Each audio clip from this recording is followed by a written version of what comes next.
what's an example of something in survival kits that could only ever run on Nintendo Switch 2 as opposed to the original Nintendo Switch? So Nintendo Switch 2 has a new feature called Game Share.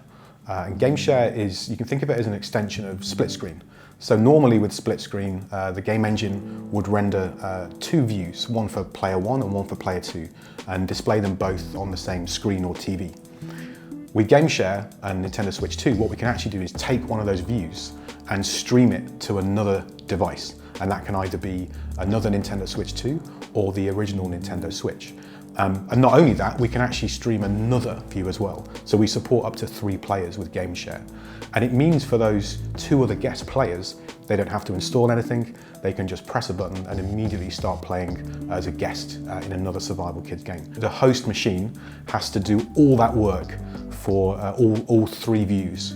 So it's something that's you need quite capable hardware to do that, and so we're able to do that now with Nintendo Switch 2. You mentioned during the initial presentation that there's quite a unique collaboration between Konami, Unity, and obviously the Nintendo Switch 2 launch.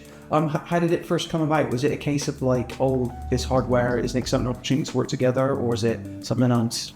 The game came first before the platform, so we had an idea for what survival kids could become. We were very sure we wanted it to be a multiplayer game and wanted it to be a sort of social experience. And I guess around about sort of early alpha stage, probably just after we went from pre-production, right? Yeah. We started getting more firm details about what the new Nintendo hardware was. And that was when we started looking a bit more seriously at, well, these timelines look like they could match up really nicely with our development schedule. I work for a department called Unity Studio Productions, and we help developers achieve their vision for their game. So we might help them with performance, we might help them move their game over to a new platform, and we do this so that we can verify that Unity, in this case Unity 6, is ready for production. And what better way to grow that capability than taking on a full game? Unity's never done this before, but in doing so, we can test far more of the engine and ensure that we're production verified. So when a developer now comes along who wants to ship their game on Nintendo Switch 2, we can point at Survival Kids and say, we're ready. Like, we've already shipped a game on Nintendo Switch 2, so we're really confident you can do that as well.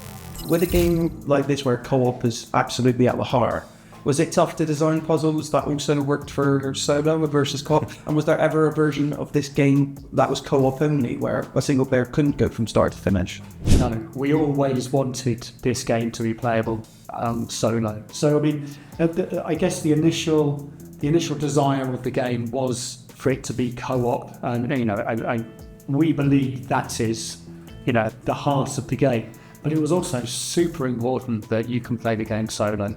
So when it came to designing puzzles, all of those puzzles had to be solvable by one player.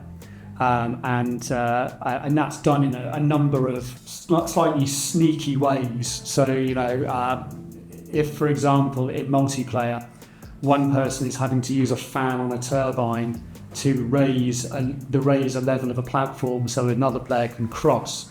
If you're playing solo, you've obviously only got one player, so the platform will go down more slowly to allow you time to fan the turbine, then run round and still make the final jump kind of thing. So yeah, we had to sort of kind of jerry-rig some of it a little bit. With multiplayer, there are other ways of solving the puzzles, not just alternative ways, but also more efficient ways. So you can sort of do the same puzzle much more quickly if you're coordinating very, very well between each other. Is it going to be a case of that each island, a new mechanic centered around the islands introduced, and what was that like to come up with different ideas, I guess? Our designer did a great job of visually mapping out the game and making sure that we had, as you progress through it, there was something happening new on each island.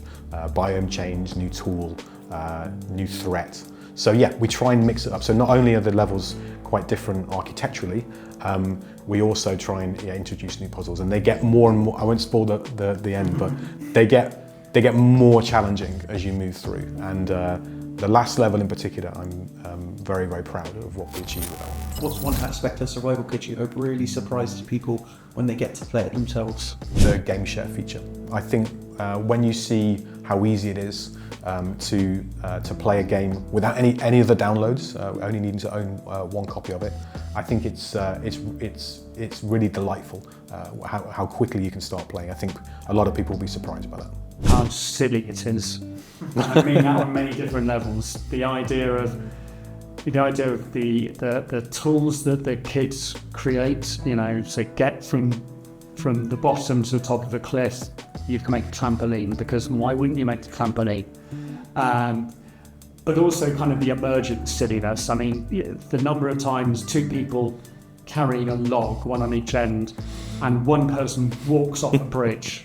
It's just, it's unbelievable how these silly scenarios just happen, and it's just always genuinely joyful to play. So yeah, I'm going to say silliness.